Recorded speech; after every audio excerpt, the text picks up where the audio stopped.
Bonjour, bonsoir à tous, j'espère que vous allez bien. On va commencer par regarder la dernière vidéo du canard réfractaire, la propagande de guerre vous envoie au front, point d'interrogation. La propagande, elle peut vous faire croire des choses, elle peut même influencer votre comportement. Et l'exemple le plus connu, ça reste quand même la publicité. Depuis plus de 30 ans, les laboratoires Juvamine innovent tous les jours pour votre santé et C'est Juvabien, c'est Juvamine. Alors ça c'est pas ma génération, mais j'ai tellement entendu le mercurochrome, le pansement des héros, que je comprends totalement le truc de Juvabien, Juvamine, et juste tu l'as entendu 3 fois, tu l'as en tête quoi. Et c'est à la fois du génie ce genre de marketing, et en même temps c'est complètement con parce que t'en viens à détester la marque. Les 5 premières fois c'est marrant, mais au bout d'un moment, gros ça y est. laboratoires Juvamine innovent tous les jours pour votre santé et votre bien-être. Si je vais bien, C'est c'est toujours Juvamine. Mais entre prendre une pilule un peu bidon pour aller mieux et aller servir de chair à canon, il y a quand même un fossé, non? Alors question, comment on en est arrivé là? Comment Ah putain, c'est ce que j'allais dire en plus, j'allais dire le petit moment là, c'est Starship Trooper. Et oui, c'est Starship Trooper, je suis trop fort. on arrive à faire que des gens aillent se faire tuer par bateau entier? Aujourd'hui, dans ce 4e épisode de notre série Propagande, on commence à parler de la propagande de guerre et la propagande coloniale.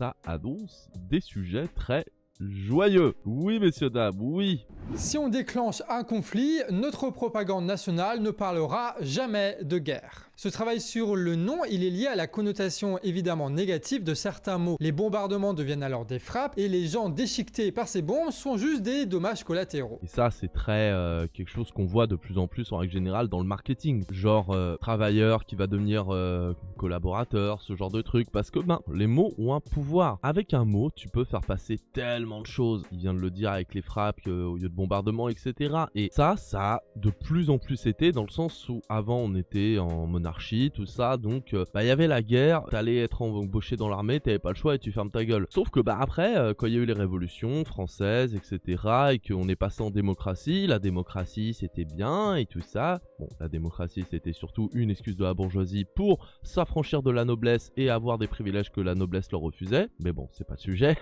Mais tout ça pour dire que on nous a vendu quelque chose de plus démocratique, où la volonté du peuple était souveraine. Donc si la volonté du peuple est souveraine, on peut plus l'obliger à aller à la guerre comme ça, allez vas-y va te faire tuer là-bas. Ou en tout cas plus difficilement. Alors si c'est une grosse guerre mondiale ou un truc comme ça, il y a des exceptions. Mais globalement, on peut plus dire que ce soit la guerre au Mali, que sous Hollande ou d'autres guerres, on peut plus dire à quelqu'un vas-y t'es obligé d'y aller. Non, par contre on a toujours besoin de soldats pour faire nos guerres. Donc comment on fait?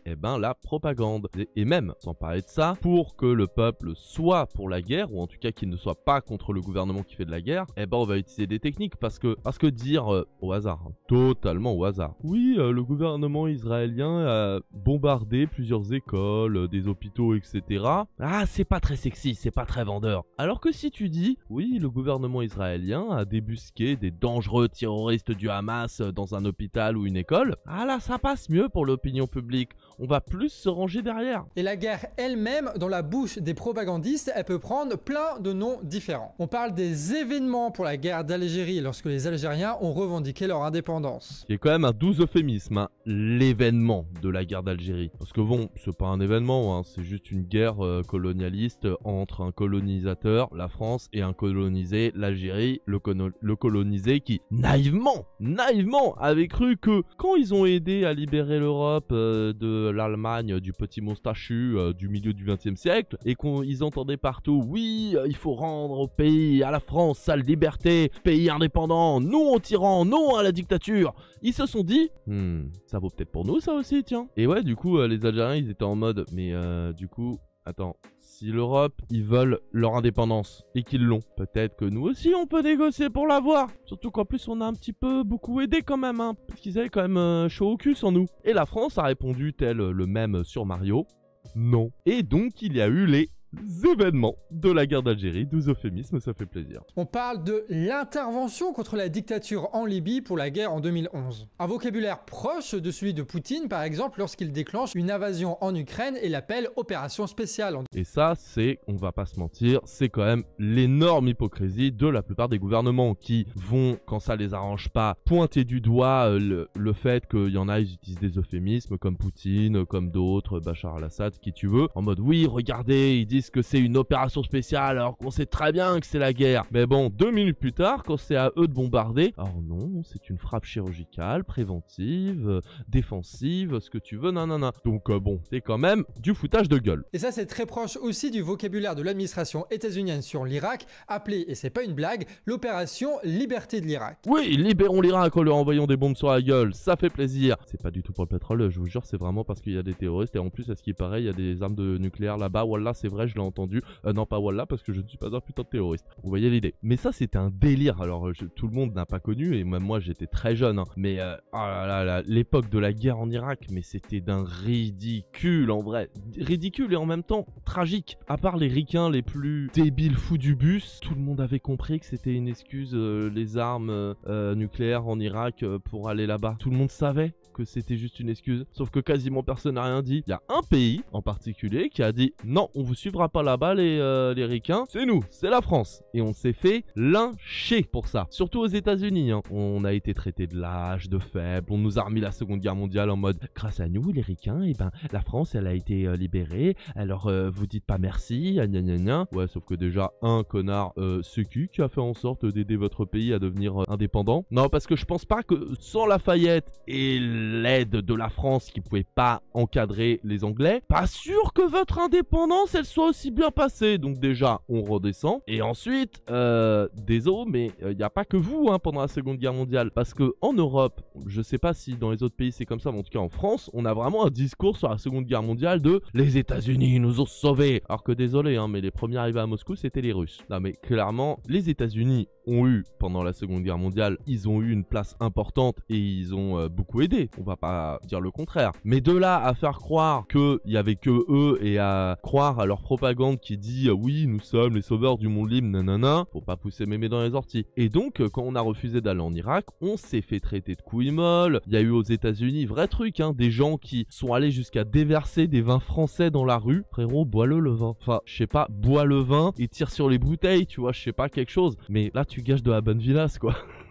C'est ancré jusque dans les institutions puisque nos ministères de la Défense s'appellent ministères de la Défense alors qu'en vrai ça devrait être les ministères de la guerre. Il faut dire que les gens ne veulent pas soutenir l'agresseur dans un conflit. Dans la même logique, la propagande va trouver des arguments prouvant que la guerre a été déclenchée par l'autre camp. Ils veulent prouver que la guerre a été déclenchée dans l'autre camp, mais ce qui est marrant c'est que c'est dans les deux camps. C'est vraiment le truc, tu sais, le dicton du non, l'ennemi est débile, il croit que c'est nous l'ennemi alors que c'est lui l'ennemi. C'est vraiment ça quoi. Puis de toute façon, à peu d'exceptions près, hein, en règle générale, surtout quand il s'agit de gros pays, de pays puissants comme la France, l'Allemagne, les États-Unis, l'Angleterre, etc. Si c'est deux grosses puissances qui s'affrontent, il y a rarement, je dis bien rarement, un coupable. Il y a rarement un mec ou un pays qui s'est dit vas-y, on y va, alors que l'autre a rien fait. Il y a des enjeux stratégiques. Les deux ont des enjeux stratégiques et des raisons de faire la guerre. C'est rare quand même qu'il y ait un total innocent et un total coupable dans les guerres entre gros pays. Après, je dis pas il y a des exceptions. Hein. Palestine, pardon.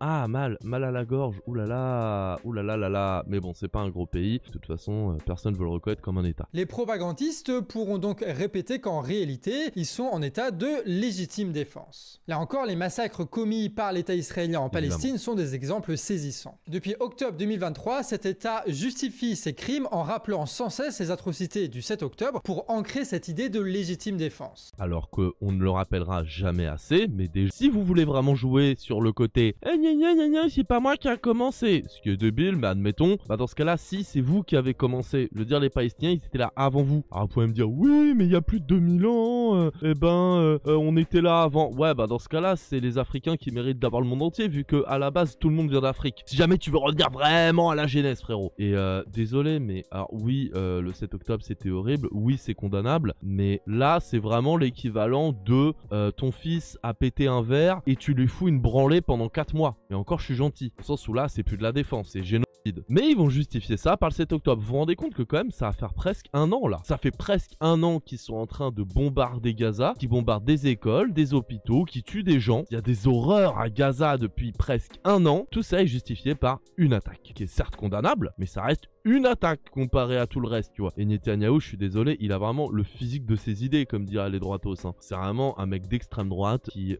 justifie sa haine, son racisme et son envie de conquête par justement le fait de dire non mais c'est pour protéger nos frontières et tout. Alors que je suis désolé, hein, ceux qui sont le plus en danger c'est les Palestiniens, c'est pas eux. Et il réprime même son peuple en plus. Il réprime son peuple parce qu'il faut pas croire que tous les Israéliens sont des gens qui veulent du sang, qui veulent la mort de tous les Palestiniens. Non, pas du tout. La plupart des Israéliens, enfin je sais pas pour la part, en tout cas il y a une partie significative des Israéliens qui veulent la paix. Il y a même des manifs en Israël pour un cessez-le-feu, pour un état à 2 états. Enfin vous voyez ce que je veux dire. Mais non, Netanyahou il en a rien à foutre, il continue ses trucs, il continue sa propagande parce que c'est eux qui ont commun qui est... Connard. Les conséquences de cette attaque sont désormais multiples.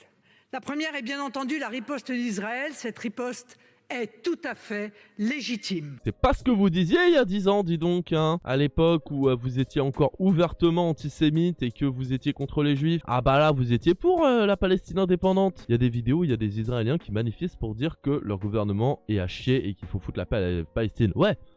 Et récemment, d'ailleurs, j'ai vu sur Twitter, tu l'as peut-être vu aussi, un Israélien qui, en hébreu, avait écrit, j'ai fait traduire par Twitter, qui disait « Oui, j'ai pas voulu faire mon service militaire parce que je ne soutiens pas un génocide et une mise à mort d'innocents, donc je vais en prison, à plus tard. » Et franchement, force à lui, tu vois. Il y a plein d'Israéliens qui sont contre le massacre de la Palestine. Et ça devrait pas être antisémite de dire ça, en fait. Moi, ça me rend dingue, c'est un truc de fou. Puis à côté, t'as Macron qui est en mode « Oui, est-ce qu'on pourrait finalement laisser tranquille la Palestine ?» C'est pas du tout parce que l'opinion publique est en train de se retourner contre moi et en train de se retourner contre Israël, parce qu'au bout d'un moment, tout le monde voit bien que c'est plus de l'autodéfense et que c'est juste un acharnement bête et méchant, cruel et totalement disproportionné. Non, c'est vraiment parce que je suis pour la paix, hein.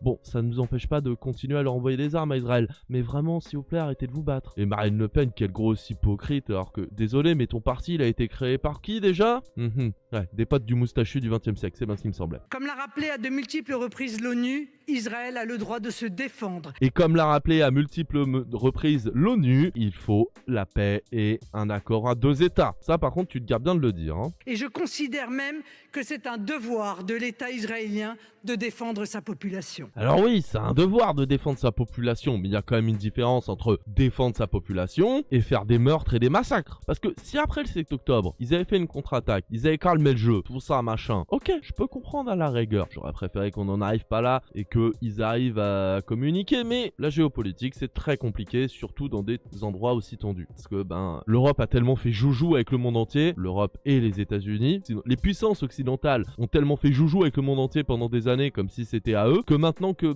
ça pète, ils sont en mode « Ah tiens, on se demande bien pourquoi ça pète. » Je sais pas, peut-être parce que t'as donné des armes à tout le monde en essayant de retourner tout le monde les uns contre les autres en disant « Eh toi, t'as vu? Allez, vas-y, va pas avec l'URSS. » En mode « on va faire des colonies et après, quand ils voudront leur indépendance, on va jeter des Arabes dans la Seine. Yeah !» Mais après, ça pète. « Oh c'est bizarre, dis donc !» Alors qu'en vrai, l'histoire, tu peux la faire commencer un peu quand tu veux. On peut la faire commencer en 1948, tu vois, avec les massacres commis par l'État israélien. C'est ce que je disais tout à l'heure. C'est une dinguerie cette carte. Regardez. Bon, normalement, elle est connue, mais au cas où, si vous connaissez pas. Donc là, c'est à droite, c'est le bilan humain du conflit israélo-palestinien. Donc le nombre de morts et de blessés. Donc en rouge, c'est les blessés et en noir, c'est les morts. Regardez, côté Israël et côté Palestine, depuis 2008 jusqu'à 2020. Et c'est vraiment Israël qui doit se défendre. Et c'est pas un truc socialo-gauchiste, islamiste, la source. La source, c'est écrit là, c'est les Nations Unies. Et ensuite, avant 1948, la Palestine historique. Donc ça, en rouge, c'est la Palestine. Donc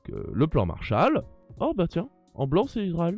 Bon, quand même, ils ont beaucoup à eux, quand même. On se demande bien pourquoi ils étaient vénères, les Palestiniens, à ce moment-là. En 67. Oh, dis donc, ils sont gourmands, les Israéliens, hein. Ils avaient faim de territoire. Et là, il n'y a plus grand-chose de la Palestine, hein. Mais on se demande vraiment pourquoi ils sont vénères, hein, les Palestiniens. C'est quand même bizarre, hein, qu'ils aient pas accepté tout ça sans rechigner. Et le pire, c'est qu'encore une fois, on te traite d'antisémite si jamais tu rappelles ces simples faits. Alors qu'en plus, très peu de monde sont en mode, faut brûler Israël. Enfin, moi, je suis pas du tout là-dedans, tu vois. Moi, je suis juste arrêté de génocider la Palestine. C'est pas compliqué. Mais le message de la propagande est répété et pris pour acquis. Et donc, la propagande fonctionne. Le maréchal du ciel Deeds annonce les plans pour une offensive contre Glendatou, source des météorites qui ont détruit Buenos Aires. d'ailleurs voyez ou revoyez Starship Troopers, qui est un film de Paul Verhoeven qui est juste excellent, qui à l'époque a été très mal compris. Quand il est sorti, le film s'est fait traiter de propagande états-unienne, en oubliant que le réalisateur est européen, mais bon, c'est pas grave. Le film s'est fait traiter de ça. Personne n'avait... Enfin, plein de gens n'avaient pas compris que ce film était une critique, justement, de la propagande. C'était une satire. Et vraiment, revoyez ce film si jamais à l'époque vous aviez eu du mal en mode « Ah, propagande états-unienne, je touche pas à ça ». Revoyez ce film avec l'angle de la satire et de la critique politique, et vous verrez qu'en fait, c'est vraiment clair que ce film, c'est anti-impérialiste américain, justement, états-unien. Et en plus, il y a un Neil Patrick Harris qui était encore tout jeune. Et pour les plus pervers et perverses d'entre vous, il y a des scènes à poil sous les douches. Donc il y a de la guerre, du sang, des gens à poil, hommes ou femmes d'ailleurs, il y en a pour tout le monde, vous inquiétez pas, des gros monstres, de la critique politique. Si vous voulez pas le voir après tout ça, je sais pas ce qu'il vous faut. Non, vraiment, regardez-le, il est vraiment excellent. Regardez Total Recall, regardez Robocop, regardez Paul Verhoeven, c'est cool. La propagande justifiera même l'entrée en guerre si l'incident de départ est fabriqué. C'est ce que va faire l'État nazi le 31 août 1939. Les propagandistes vont déguiser des SS en soldats polonais pour attaquer un poste de radio allemand. Même si c'est une fausse attaque, elle va servir pour justifier une vraie invasion de la Pologne le lendemain. Pour qu'un État puisse justifier sa guerre ou sa colonisation, il faut qu'il soit sûr d'être dans le bon camp, évidemment. La première chose, c'est donc d'aller se battre pour son propre pays, parce qu'on défend sa maison et ses proches, tu vois. Mais évidemment, la propagande a d'autres cordes à son arc, et notamment mobiliser d'autres valeurs. Pour combattre la menace, nous irons vers elle avec le sang, la bravoure, et s'il le faut, le sacrifice ultime, pour garantir que ce seront les humains et la civilisation, non les insectes, qui domineront notre galaxie aujourd'hui et à jamais. Encore une fois, vous voyez Starship Troopers, il est vraiment très bien. Et c'est pour ça que l'ultranationalisme, d'être vraiment beaucoup trop à fond sur l'État, c'est une mauvaise chose. Avoir du chauvinisme, c'est cool. On peut être fier de trucs en France. On a du bon vin, du bon fromage. Franchement, la sécurité sociale, c'est pas dégueu comme concept. Tu vois, il y a des trucs cool. Mais il y a une différence entre avoir de l'affect pour son pays et être fier de son pays, et être totalement avec des œillères sur tout ce que fait son pays, tu vois. Les États-Unis qui, sous couvert de dire nous sommes les représentants de la démocratie, de la liberté, du coup on justifie le fait de faire notre merde un peu partout dans le monde et YOLO en Irak. Bah il y a tellement d'États-Uniens fous du bus qui sont en mode tellement nationalistes, tellement galvanisés, parce que les États-Unis c'est vraiment un des pays où c'est à fond la propagande nationale, qui fait qu'ils croient qu'ils sont dans le bon camp même quand c'est eux les méchants. Et d'ailleurs il y a eu des fois où il y a eu un retour de bâton très dur. Par exemple la guerre au Vietnam, au début ils y croyaient les ricains, vraiment ils avaient confiance en le gouvernement. Ils étaient en mode mais c'est le gouvernement, il va pas nous mentir, il est là pour notre bien. Et ça a été d'ailleurs une période extrêmement dure pour les gouvernements américains, parce que entre les mouvements hippies, entre les révélations sur Nixon qui en fait avait espionné, etc., entre la mort de Kennedy, la guerre du Vietnam qui a totalement traumatisé la nation, ça a été une période très dure et une période de défiance envers le gouvernement américain. Et c'est une des raisons qui ont fait qu'ils ont aussi beaucoup eu de mal à faire autant la guerre qu'ils auraient voulu, le gouvernement américain, pendant des années. Après, les deux tours, tout ça, ça les a aidés quand même à rejustifier la guerre. Et voilà, tout ça pour dire que avoir du chauvinisme, oui, c'est sympa. Par contre, être totalement matrixé par ce que dit le gouvernement ou par cet esprit de nation, non, ce sont vraiment les États-Unis. Heureusement pour eux qu'ils ont un soft power quand même bien solide, parce que sinon ça fait longtemps que le monde entier se rendrait compte que c'est vraiment le pays de débiles qui sont. Des motifs nobles pour que les gens s'approprient le combat et qui s'en servent comme argument pour convaincre les autres et soi-même qu'il faut aller à la guerre, en oubliant un petit peu la situation réelle. Bah la propagande de guerre, elle aide beaucoup à ça aussi. Hein. La propagande de guerre, elle va enjoliver les choses, elle va dire non mais c'est pour la nation, c'est frappe chirurgicale, tout ça. Mais on le voit par exemple dans Captain America, le premier du nom, quand en fait à la base ils voulaient une armée de super soldats pour aller au front, ils en ont eu qu'un, donc ça sert pas à grand chose, mais du coup on va l'exhiber dans des spectacles pour les enfants, un peu marrant, en mode ah je suis Captain America, je vais puncher Hitler, ouais, c'est comme ça que ça se passe la guerre. Et ça montre bien ce truc de propagande de on veut lisser, on veut enlever le côté sale, le côté drame, le côté sang, le côté tragique de la guerre, parce que sinon les gens ils iraient pas pour la plupart. Évidemment, le classique c'est faire la guerre pour la liberté. Mais oui, la liberté, bien évidemment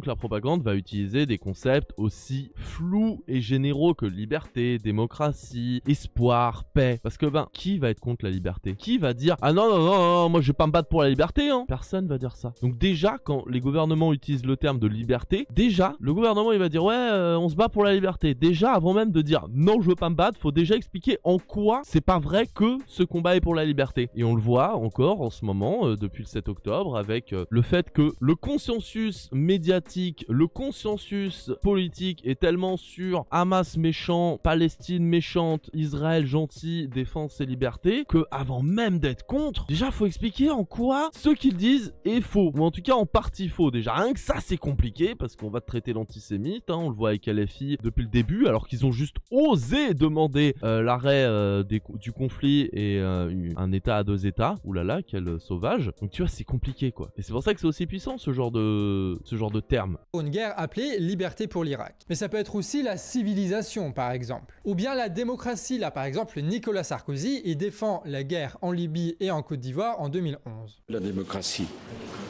valent pour les peuples arabes comme pour les peuples européens. Ah ça, la démocratie, ça c'était THE argument avec la liberté pendant la période Bush et la période, comme il le dit, hein, guerre sarkozyste, en mode non mais on va pas là-bas pour le pétrole, on va pas là-bas pour des intérêts financiers, on y va pour leur donner la démocratie. On est gentil quand même. Et c'était pareil pendant la colonisation avec le côté non mais on va là-bas, c'est pas pour leur terre, c'est pas pour leurs diamants, c'est pas pour leur culture, c'est pour leur apporter le christianisme, c'est pour leur apporter la culture et la civilisation occidentale. Parce que c'est que des barbares, ils ont pas de culture et de civilisation, enfin, ce sont des sous-humains. Après tout, ne sont-ils pas noirs? Sachant que c'est les Arabes qui ont inventé les chiffres, mais bon, by the way.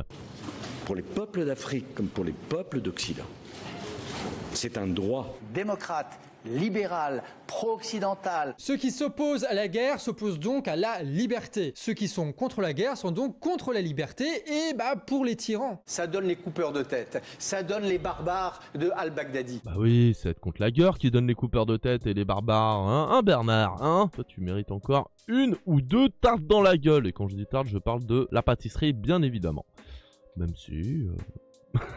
mais oui, non, mais c'est vrai que la guerre, ça donne la paix, en fait. Putain, mais la propagande, elle va tellement loin qu'ils arrivent à faire croire à des gens que guerre est égal à paix. Alors que des fois, oui, mais c'est vraiment une infime partie des fois. La plupart du temps, guerre est égale à massacre, est égale à mort, est égale à pas paix. Parce qu'en plus, après, les gens, ils veulent se venger. Et on le voit avec Dodolphe, hein. C'est parce qu'il y a eu la Première Guerre mondiale que, Dodolphe, il a eu des ressentis et qu'il y a eu un ressentiment général du peuple allemand et qu'il s'en est servi pour faire son 3e Reich qui a pas duré 1000 ans pour le coup. Les valeurs mises en place par la propagande à coups de marteau dans les crânes permettent donc de mettre face à face le bon et le méchant d'un point de vue moral et idéologique. Parce que bien évidemment que c'est aussi facile que ça, bien évidemment que c'est le gentil contre le méchant. On le voit avec Israël et Palestine, enfin, c'est le gentil Israël contre le méchant palestinien, le gentil états-unien contre le méchant irakien, le gentil français contre le méchant algérien, hein, c'est toujours aussi facile que ça. Déjà que le rapport humain entre 2 personnes, juste 2 personnes, c'est déjà compliqué, il y a déjà beaucoup de nuances à faire, alors imagine entre 2 pays. Mais non, mais ça doit être aussi simple que ça, hein, s'ils le disent, après tout. Une fois que la guerre est lancée, la propagande va ainsi défendre la guerre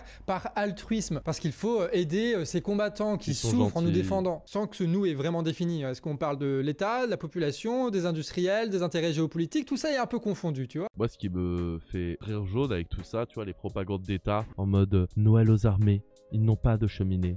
Faites que le Père Noël ne les oublie pas, donnez-leur. Oh là là, sniff sniff. Mais frérot, c'est vous qui les avez envoyés au casse-pipe. C'est vous, l'État, qui leur avait dit « va mourir pour la France ». Et moi, ce qui m'énerve d'autant plus, c'est le côté, toutes ces personnes-là qui dirigent, qui disent aux personnes « va mourir là-bas ». Jamais ils iront en première ligne. Jamais c'est eux qui prendront les risques. Ils font prendre les risques aux autres. C'est vraiment comme le patron d'une industrie qui manipule des chiffres comme ça pour faire monter ses marges, il est content, sans prendre en compte le fait qu'il y a des gens, ça va les affecter, ça va infecter leur vie, dans leur chair, dans leur quotidien. Et c'est grave. Mais ils s'en battent les couilles. D'ailleurs, souvent, quand on dit qu'il faut nuancer, ça me tue comme certains le prennent trop au pied de la lettre. Si tu dis qu'il faut nuancer un gars comme le moustachu, tu dis pas qu'il faut l'excuser. En vrai, tu dis il faut comprendre le mécanisme pour se munir d'outils qui permettraient d'éviter d'avoir des personnes comme ça. Non, mais déjà, tu leur dis sociologie, ces gens-là, ils explosent. Hein. Et moi, c'est vraiment quelque chose que j'ai toujours eu dans ma vie, c'est il faut comprendre. J'emmerde Manuel Valls, parce que quand il dit comprendre, c'est déjà un peu pardonné. Non, comprendre, ça permet de plus refaire les mêmes erreurs. Et mettre des personnes qui ont fait des actes horribles sur le banc de la société en mode c'est un fou, c'est un terroriste, c'est un malade, c'est un monstre, ce que tu veux,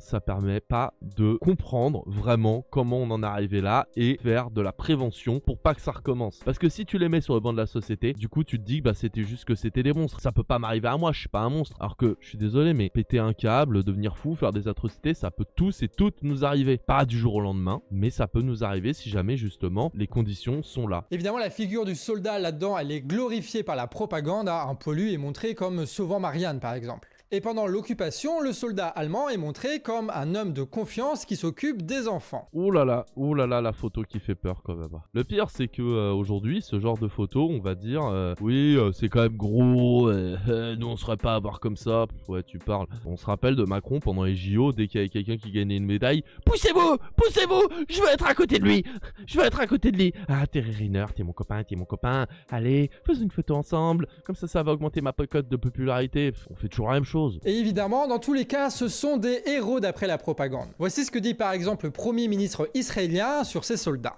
Alors, les soldats sont des héros pour la propagande jusqu'à ce que ça les arrange plus trop. Parce que, encore une fois, c'est tout le propos de Rambo 1. Les soldats revenus du Vietnam, le gouvernement voulait plus trop en entendre parler. Ils se sont pris une telle branlée, les ricains, au Vietnam, que ce soit d'un point de vue opinion publique, qui était de plus en plus défavorable à la guerre, que ce soit d'un point de vue coûteux, parce que ça a coûté énormément. Et en plus, c'était même pas une guerre pour défendre les États-Unis, vu que c'était au Vietnam. C'était une guerre contre l'URSS, mais juste c'était pas frontalement contre eux. Et en plus, ils ont perdu. Oh, la honte de ouf. Ils voulaient plus entendre parler de leurs soldats à ce moment-là. C'était, allez, on regarde pas. Les soldats, ils sont pas là. Allez, hop. Et les soldats, ils se sont fait lyncher par l'opinion publique. Alors que 2 ans, 3 ans plus tôt, c'était des héros, tu vois. Nous avons une armée fantastique, des soldats merveilleux et des héros. De cette manière, le soldat est l'image de la grandeur de l'État qui produit sa propagande. L'idée est d'exalter une fierté nationale assez confuse qui nous amène à notre dernier point.